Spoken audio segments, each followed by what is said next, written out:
જામનગરના શંકર ટેકરી વિસ્તારમાં ગઈકાલે જે મર્ડરનો બનાવ બનેલો હતો તેમાં ભોગ બનનાર જીતેન્દ્ર જગદીશભાઈ ચાવડા એનું મૃત્યુ થયેલું હતું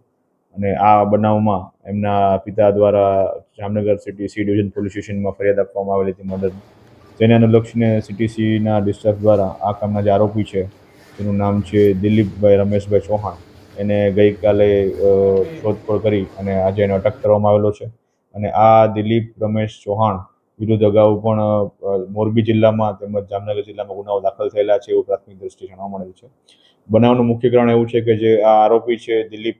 એની પત્ની જે છે એ થોડા મહિનાઓથી આ જે વિક્ટિમ છે જીતેન્દ્ર એની સાથે રહેતા હોવા અને જે બાબતે બંને વચ્ચે અગાઉ પણ બોલાચાલી થયેલી હોય અને આના મન દુઃખ રાખી અને આ બનાવ બનેલો હોવાનું પ્રાથમિક દ્રષ્ટિએ જાણવા મળેલું છે.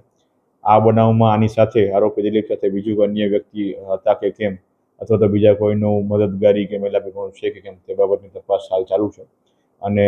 આ આરોપીને હસ્તગત અરેસ્ટ કરી અને પોલીસ કસ્ટડીના રિમાન્ડ માટેની કાર્યક્રમ ચાલુ છે. જી, જે પ્રાથમિક દ્રષ્ટિએ જાણવા મળેલું વિગત મુજબ બંને જે છે મામા ફઈના પિતરાઈ કઝિન્સ થતા હોય એવું જાણવા મળેલું છે. એકચ્યુઅલી બંનેનો શું સંબંધ છે તપાસ દરમિયાન મેળવવામાં આવશે.